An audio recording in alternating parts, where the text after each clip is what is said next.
నమస్తే అమ్మా. నమస్తే. అమ్మా, ఇంట్లో ఎటువంటి దేవుడి ప్రతిమలు ఫొటోస్ పెట్టుకోవచ్చు? దీనికి ఏమైనా అసలు నియమం ఉందా? దేవుడి ఫోటోలు ఎలా పెట్టుకుంటామన్న దాని మీద ఆధారపడి ఉంటుందమ్మా. దేవుడి గదిలో పెట్టి పూజ చేస్తున్నామా, అలంకారంగా పెడుతున్నామా? రెండు ఉన్నాయి కదా. అవునవును. మనకి దేవుడి గదిలో దేవుడి మందిరంలో పెట్టుకునే పటమే కాకుండా క్యాలెండర్ల మీద వాటి మీద వచ్చిన అందంగా ఉన్నాయి ఇంట్లో చాలా చోట్ల పెట్టుకుంటున్నాం. అలా ఎక్కడ పడితే అక్కడ అందంగా అలంకారంగా ఉండేది మనకి నచ్చినవన్నీ పెట్టుకోవచ్చు. కానీ పూజించటానికి పెట్టుకోవాల్సిన వాటివి మాత్రం కొన్ని నియమాలు ఉన్నాయి. ఏమిటి అంటే, విగ్రహం గనక అయినట్టయితే ఇంతకన్నా ఉండకూడదు. మన బొటన వేలు ఈ మొదటి కణుపు ఉందే, అంతకన్నా పెద్దది ఉండకూడదు. ఇంత ఉంటేనే దానికి బోరుడు నైవేద్యం పెట్టాలి. విగ్రహం పెరిగిన కొద్దీ నివేదనలు ఎక్కువ అవుతాయి. అందువల్ల అంత పెద్దవి పెట్టుకోకూడదు. చిన్న చిన్నవి ఉండొచ్చు, పైగా బోలుగా ఉండకూడదు, సాలిడ్గా ఉండాలి ఏది పెట్టుకున్నా. ఇప్పుడు వెండివి అవి ఎలా ఉంటాయి, పైన రేకుండి లోపల ఖాళీ ఉండి అట్లాంటివి పూజకి పనికిరావు. అలంకారంగా పెట్టుకోవచ్చు.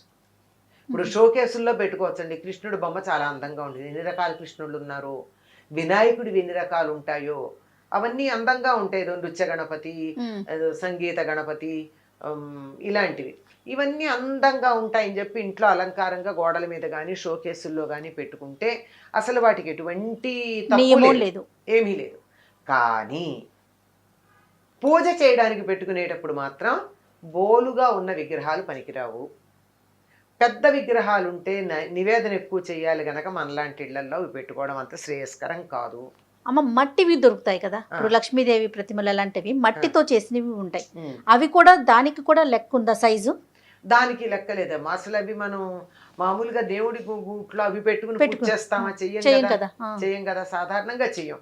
వాటిని ఏమిటి, పూర్వకాలం అయితే ఇలాంటివి ఎక్కువ లేని రోజుల్లో ఏం చేసేవారు, ఇంట్లో ఒక గూడు పెట్టి ఆ గూట్లో ఈ ముఖ్యంగా రాముడు, సీత, లక్ష్మణుడు వీళ్ళ విగ్రహాలే పెట్టేవాళ్ళు. అవి ఎక్కువగా ఉండేవి. అవి అక్కడ పెట్టుకునేవారు. ఎవరైనా ఇష్టం ఉంటే దానికి ఓ పువ్వు పెట్టడము, ఓ దీపం పెట్టడము చేసేవాళ్ళు, లేకపోతే లేదు. ఎందుకంటే రోజు పూజ చేయం కదా వాటికి. ఓకే, రోజు పూజ చేసుకునేటటువంటి విగ్రహాలు మాత్రం చిన్నవే ఉంటాయి, మిగిలినవి అలంకారమే. అలాగే ఫోటోలు కూడా అనేక రకాలైనటువంటి ఫోటోలు. అసలు దేవుడి గది ఎంత ఉంటుంది, ఎన్ని ఫోటోలు పెట్టగలరు? అందుకని మీ ఇష్టదైవానికి సంబంధించినటువంటి ఫోటో ఏదైనా పెట్టుకోండి. రాముల వారి సాధారణంగా ఇప్పుడు ఏదో కాలం మారిపోయింది, కానీ కొద్ది రోజుల క్రితం వరకు కూడా ప్రతి ఇంట్లోనూ పూజ మందిరంలో ఉన్నటువంటి ఛాయాచిత్రం అంటే ఫోటో ఏదైనా రామ పట్టాభిషేకం ఫోటోనే ఉంటూ ఉండేది ఎవరిళ్లల్లో అయినా. దక్షిణ దేశంలో అందరికీ రాముడు ఆరాధ్య దైవం అండి. ఇక్కడ తిరిగాడు. ఉత్తర దేశంలో కన్నా మీరు గమనించి చూసినట్టయితే రాముడి పేరు దక్షిణ దేశంలోనే ఎక్కువ మందికి ఉంటుంది. అందువల్ల అది ఎక్కడ చూడు మనకి, ఇదిగో ఇక్కడ రాముడు ఇక్కడ కూర్చున్నాడు, సీతమ్మ ఈ నదిలో ఇక్కడ స్నానం చేసింది, ఆ లక్ష్మణుడు ఇక్కడ పళ్ళు తెచ్చాడు, ఇలాంటి ప్రతిదానికి ఏదో ఒక లెక్క చెప్తాం. అంచేత రాముడితో మనకి చాలా దగ్గర సంబంధం ఉంది కనుక ఇక్కడ అంతా రామారాధన ఎక్కువ. ఇప్పుడు అది కొద్దిగా మారింది.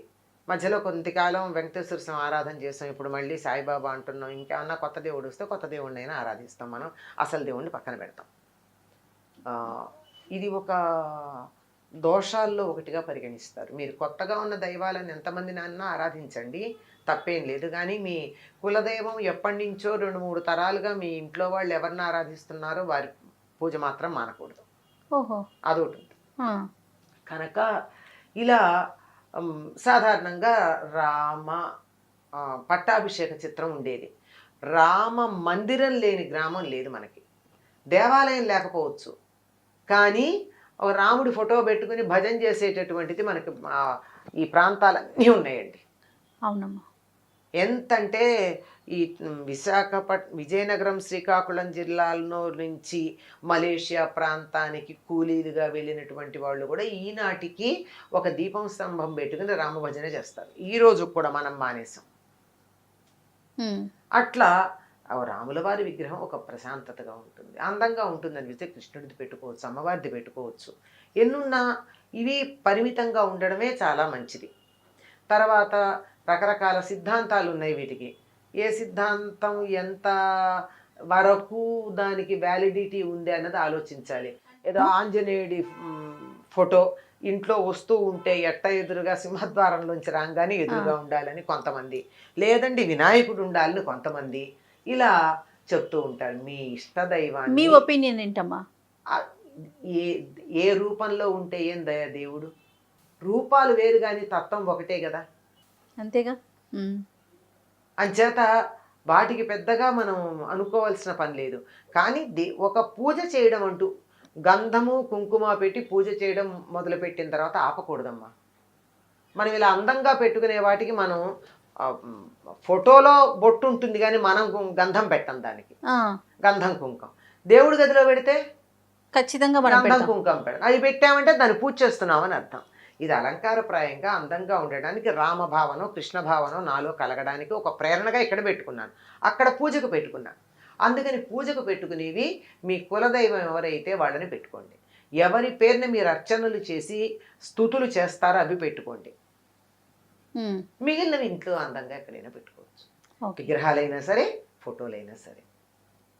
పెద్ద పెద్ద విగ్రహాలు అయితే మాత్రం నిత్య పూజలో పెట్టుకుంటే అంత నైవేద్యం పెట్టాలి, మరి పెట్టగలరా ఆలోచించుకోండి. శివలింగం కూడా ఇంట్లో పెట్టుకోకూడదు అని అంటూ ఉంటారు కదమ్మా, అది కరెక్ట్? లేదమ్మా, పెట్టుకోవచ్చు. కాకపోతే ఉంటే ఏంటంటే దానికి కాస్త నీళ్లు పోస్తూ ఉండాలి. రోజు చేసిపోయినా కనీసం వారానికి ఒక్కసారి అభిషేకం చేయాలి. రోజు చేయడం మంచిది. ఇంట్లో శివలింగం ఉంటే ఎంత పెద్ద దానికి మీరు ఏమి ఎక్స్ట్రా ఏం చేయక్కర్లా. ఆ దేవుడికి పూజ చేసేటప్పుడే పువ్వు పెట్టడానికి వెళ్ళినప్పుడే ఈ శివలింగాన్ని ఒక వేరే పళ్ళెల్లో పెట్టి దానికి కాస్త చేత అయితే త్రయంబకమే జామహే అనుకుని, అది రాకపోతే నమ శివాయ అని చెప్పి కాసి నీళ్లు పోసి తీసి తుడిచి దానికి ఇంత గంధం కుంకం పెడితే సరి. 1 నిమిషం పని. అలా చేయగలిగితేనే శివలింగం పెట్టుకోవాలి, లేకపోతే లేదు. నేను చెయ్యను కానీ నాకు లింగం కావాలి అంటే బాగుండదు. ఓకే, లెక్క ఏమన్నా ఉందమ్మా సైజు? అలా ఏం లేదు. లింగానికి శివలింగానికి ఏం లేదు.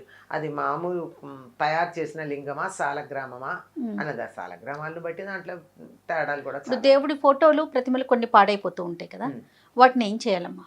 వాటిని అది వెండి విగ్రహాలు అనుకోండి, దాన్ని మార్చుకుని వేరే చేయించుకోండి. అంటే కన్ను ముక్కు స్పష్టంగా ఉన్న విగ్రహాలకే పూజ చేయాలి కనుక అలా, లేకపోతే మార్చి చేయించుకోండి.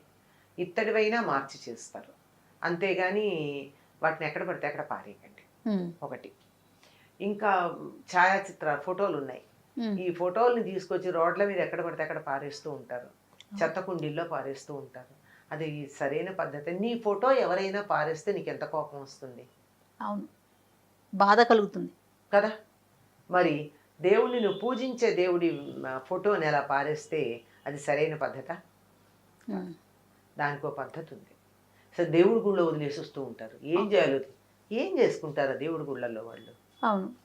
అందుకని వాటికి ఏమిటంటే చక్కగా వాటిని తీసుకుని వెళ్ళి ప్రవహిస్తున్నటువంటి నదిలో వాటిని పూజించి పసుపు కుంకుమ అక్షతలు కుంకుమ మొదలైన పువ్వులు వేసి వాటిని పూజించి వాటిని ప్రవహిస్తున్న నది నీటిలో వదిలిపెట్టడం ఒక పద్ధతి.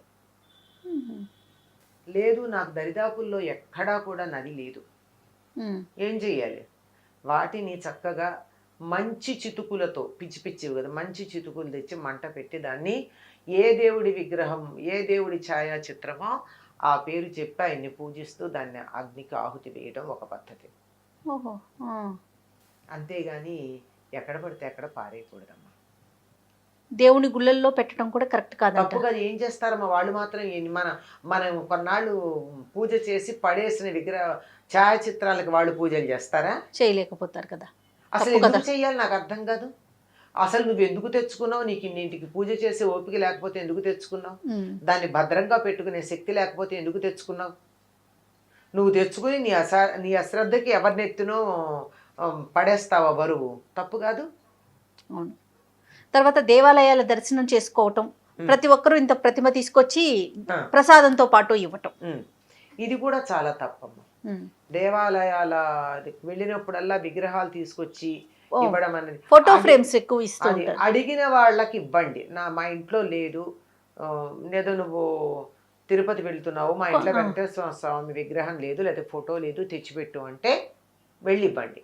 లేకపోతే ఇంతంత ఫోటోలు తీసి వాటిని ప్రసాదాలతో కలిపి ఇవ్వడం. ఏం చేయాలి ఈ ఫోటోలన్నీ? అవును, ఎక్కడ పడితే అక్కడ పారేయలేము. పారేయలేము, ఇంట్లో పెట్టుకోవటానికి ప్లేస్ ఉండకపోవచ్చు. అసలు ఎక్కడ పెడతామమ్మా ఇవన్నీను? పైగా కొంతమంది ఫోటో ఫ్రేమ్లు ఇస్తారు, మరి కొంతమంది ఒట్టి కాగితమే ఇస్తారు. అవును, దీన్ని ఏం చేస్తారు? అందువల్ల నేను అందరికీ విజ్ఞప్తి చేస్తూనే ఉంటాను, ప్రసాదం ఇవ్వండి, హాయిగా తింటాం. భగవంతుడి అనుగ్రహం ఒకటి కత్తిగా బాగుంటుంది కదా, బాగుంటుంది, కానీ విగ్రహాలు ఫోటోలు ఇవ్వకండి అని రిక్వెస్ట్ చేస్తాం. అయినా కొంతమంది తెచ్చిస్తూ ఉంటారు. అవును, ఏం చేస్తాం, అన్నీ ఒక పక్కన పెడతాం.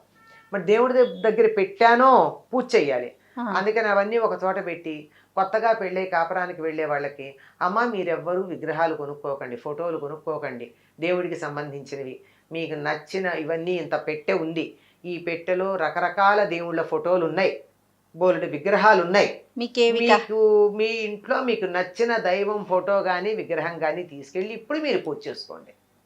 బాగుంది.